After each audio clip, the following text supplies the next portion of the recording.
अस्सलाम वालेकुम students.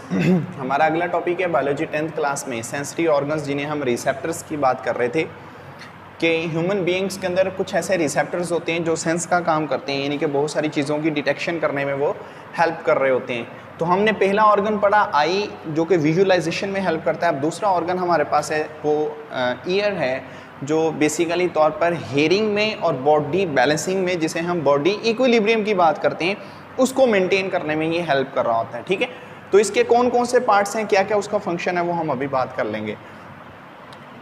Sensory receptor में सबसे पहले ईयर, बात हम कर रहे हैं किन में, ह्यूमन में, कि जो ह्यूमन बीइंग्स हैं उनके अंदर जो कान है वो बेसिकली किस तरह से काम परफॉर्म कर रहे होते हैं। ये जो ईयर है इसका बेसिकली फंक्शन दो होते हैं, एक हेयरिंग में, ये सुनने में हेल्प करते हैं, यानी कि जो हेयरिंग स्टिमुलाई होती हैं उन स्टिमुलाई को रिसीव करने का इन्हीं का फंक्शन होता है। दूसरी बात ये बॉडी बैलेंसिंग,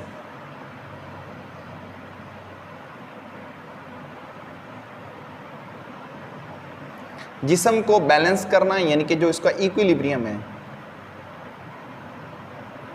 उसको मेंटेन करना, उसमें जो हेल्प करते हैं वो बेसिकली हमारे ईयर्स होते हैं। अब कान जो सा होता है उसे इसके फंक्शन के लिहाज से डिवाइड कर दिया जाता है। जब हम ईयर को डिवाइड करते हैं तो इसके डिफरेंट पार्ट्स होते हैं।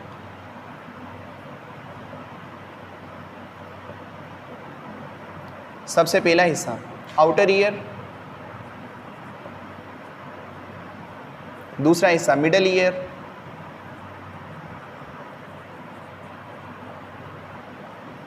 तीसरा हिस्सा इनर ईयर। ये तीन कान के पोर्शन होते हैं। आउटर हिस्सा जिस चीज़ पे कंसिस्ट कर रहा है, जो इसमें मौजूद होते हैं, वो क्या, pinna, auditory canal,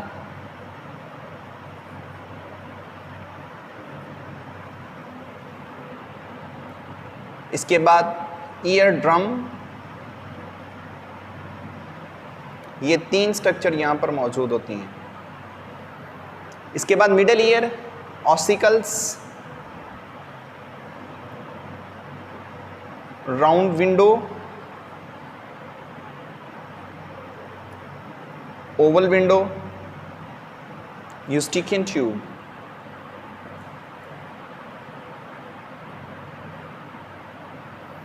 inner ear में सेमी सर्कुलर कैनाल,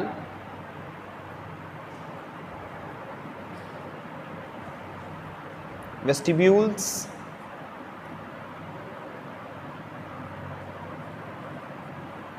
और कॉक्लिया। ये चीज़ें यहाँ पर मौजूद होती हैं। ठीक है, तो ये कान की एक बेसिक डायग्राम है जिसके अंदर हम इसकी एनाटॉमी के बारे में बात करेंगे। ये कान का आउटर पोर्शन होता है जिसे हम पिन्ना कहते हैं। ये इसका पिन्ना है जो कार्टिलेज का बना हुआ होता है।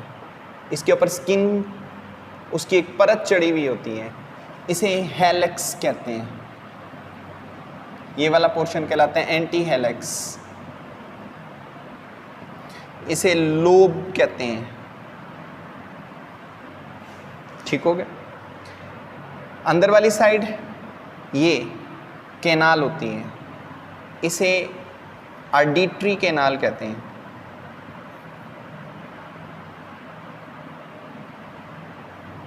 इसे ईयर कैनाल भी कहा जाता है।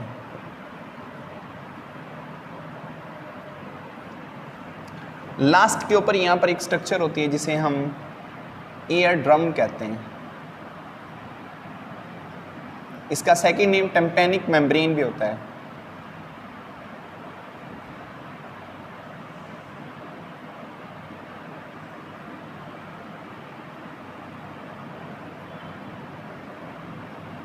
टिम्पैनिक मेम्ब्रेन, ये आउटर पोर्शन है। हवा जितनी भी होती है वो इस हेलेक्स, एंटी हेलेक्स, इसकी बनावट ऐसी होती है कि जो एयर होती हैं उसके जो वेव्स हैं वो इसके अंदर आना शुरू हो जाती हैं। यहाँ से वेव्स जो सी हैं वो कान के अंदर दाखिल हो जाती हैं। अब जो एयर यहाँ से मूव कर रही है उस एयर के अंदर होते हैं डस्ट पार्टिकल्स भी होते हैं, जम्स पार्टिकल भी होते हैं। ऑडिटरी कैनाल के अंदर एक स्ट्रक्चर लगी होती है जिसे हम कहते हैं वैक्स ग्लैंड्स। ये वैक्स ग्लैंड्स क्या करते हैं, ये वैक्स को रिलीज करते हैं, जिसकी बुनियाद पर क्या होता है, कान के अंदर इस जगह पे वैक्स इकट्ठी हो जाती है। ठीक है, इसका बेसिक फंक्शन यही होता है कि इसने जो जर्म्स, जो डस्ट पार्टिकल्स होते हैं उन्हें कैच करना होता है। हवा जो से होती है वो इधर से गुजरती हुई आगे चली जाती है, आगे जाके वो टकराती है किसके साथ, टिम्पैनिक मेम्ब्रेन के साथ, या जिसको ईयर ड्रम कहते हैं। ह्यूमन बीइंग्स के अंदर इसकी जो वाइब्रेटिंग होती है, जो इसकी वाइब्रेशन है वो 1000 पर सेकंड के लिहाज से होती है। एक सेकंड में ये पर्दा 1000 बार वाइब्रेट करता है। तो ये आउटर पोर्शन है जिसको हम आउटर ईयर के नाम से जानते हैं। तो ये डिफरेंट स्ट्रक्चर्स होते हैं जिनके डिफरेंट आगे वर्क होते हैं। इसके बाद इसका हिस्सा शुरू हो जाता है मिडल पोर्शन। ये जो मिडल पोर्शन होता है इसमें सबसे पहले 3 बोन होती हैं, 1, 2 और ये तीसरी, ये 3 हड्डियां होती हैं यहाँ पर। ये 3 बोन्स यहाँ पर मौजूद होती हैं। इन बोन्स को बेसिकली तौर पर नाम दिया जाता है किनका, ऑसिकल्स का। ये मिडल ईयर है, ऑसिकल्स। कान की 3 हड्डियां होती हैं। सबसे पहली हड्डी मेलस, सेकंड इनकस, थर्ड स्टेपेस। ये 3 हड्डियां होती हैं। कान की सबसे छोटी हड्डी ये वाली होती है, जो एक रकाब की तरह की होती है, ये वाली। ये 3 हड्डियां होती हैं, इनका आपस में लिंक होता है। कान का पर्दा वाइब्रेट करता है तो वो वाइब्रेशन इस हड्डी के पास आती है, ये हड्डी वाइब्रेट करती है, ये वाइब्रेशन आगे भेज देती है। इसकी वाइब्रेशन से ये जो यानी कि जितनी भी लहरें पैदा होती हैं वो सारी की सारी इससे आगे चले जाती हैं। किसके अंदर, कोक्लिया के अंदर लगा हुआ क्या एक सुराख होता है जिसे हम कहते हैं ओवल विंडो। ये वाली कहलाती है राउंड विंडो,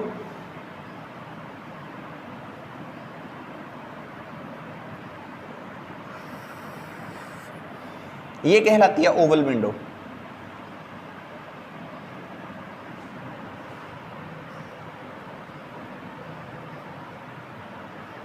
ठीक है जी। ये वाली ट्यूब कहलाती है यूस्टिकियन ट्यूब।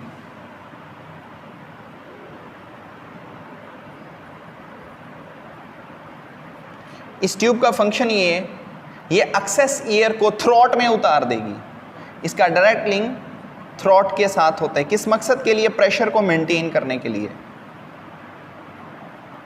ये प्रेशर को मेंटेन करती है कि अंदर की जानब कितना प्रेशर है। ठीक है, अजाफी हवा जो होती है वो इस ट्यूब के ज़रिए से बाहर निकल जाती है। अगला पोर्शन इनर ईयर का होता है। इस इनर ईयर में ये वाली जो स्ट्रक्चर होती हैं इन्हें कहा जाता है वेस्टिब्यूल्स। वेस्टिब्यूल्स, इनके अंदर कुछ सेंसरी स्ट्रक्चर्स होती हैं।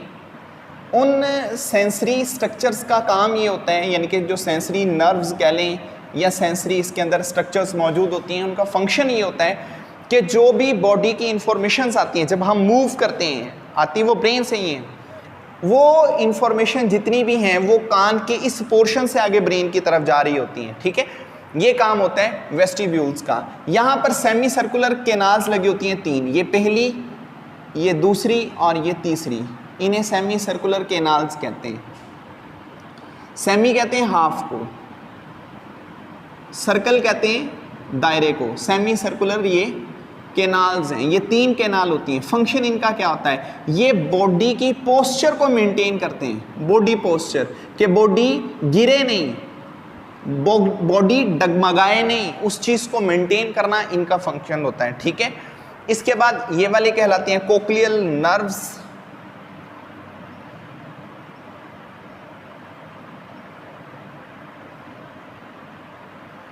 ये कहलाता है कॉक्लिया।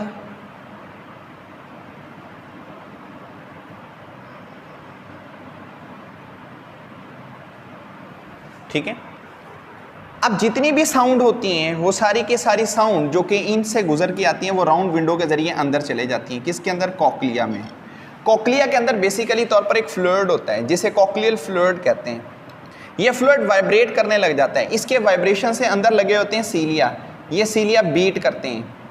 ये बेसिकली कुछ सेंसरी स्ट्रक्चर्स होती हैं। जब ये सीलिया बीट करते हैं तो इनकी बुनियाद पर स्टिमुलाई पैदा हो जाती है, एक मैसेज एक जनरेट होना शुरू हो जाता है। वो जो मैसेज होता है वो जनरेट होकर गुजरना शुरू कर देता है किसके अंदर, इस ऑडिटरी नर्व्स के अंदर, जिसे कोक्लियल नर्व्स भी कहते हैं, इसका सेकंड नेम ऑडिटरी नर्व भी होता है। इस ऑडिटरी नर्व्स के अंदर चला जाएगा। ऑडिटरी नर्व्स का डायरेक्ट कनेक्शन होता है किसके साथ? ब्रेन के साथ। ब्रेन उस चीज़ की क्या करता है? परसेप्शन करने लग जाता है, उसको जज करने लग जाता है कि बेसिकली तौर पर वो साउंड कैसा होता है। सम टाइम क्या होता है, कुछ लोग ऐसे होते हैं जिन्हें सुनाई नहीं दे रहा होता है। उन्हें सुनाई क्यों नहीं देता है? उनके बॉडी के, उनके ईयर के डिफरेंट पोर्शन डैमेज हो सकते हैं। पॉसिबिलिटी है उनका पर्दा डैमेज हो, उनकी बोन सही तौर पर ना बनी हो, कोक्लियल फ्लूइड सही तौर पर वर्क नहीं कर रहा, या फिर सेमी सर्कुलर केनाल हैं या वेस्टिब्यूल्स हैं, या जेनेटिकली डिफेक्ट भी हो सकता है। तो मुख्तलिफ तरह की प्रॉब्लम्स होती हैं जिनकी बुनियाद पर वो डीफनेस होना शुरू हो जाते हैं। ठीक है, तो लास्ट वाला जो पोर्शन होता है वो इनका इनर ईयर का होता है। मिडल वाला जो सा है वो मिडल ईयर कहलाता है। आउटर वाला जो सा होता है वो आउटर ईयर का कहलाता है। ठीक है, तो ये कान है जो बेसिकली तौर पर हमारी साउंड को भी रिसीव करते हैं, उसके बाद बॉडी जो सा है उसको बैलेंस करता है, उसको इक्विलिब्रियम में लेके आता है। तो ये इसकी स्ट्रक्चर है, ये हमारा ऑर्गन है जिसे हम कहते हैं रिसेप्टर सेंसरी ऑर्गन्स।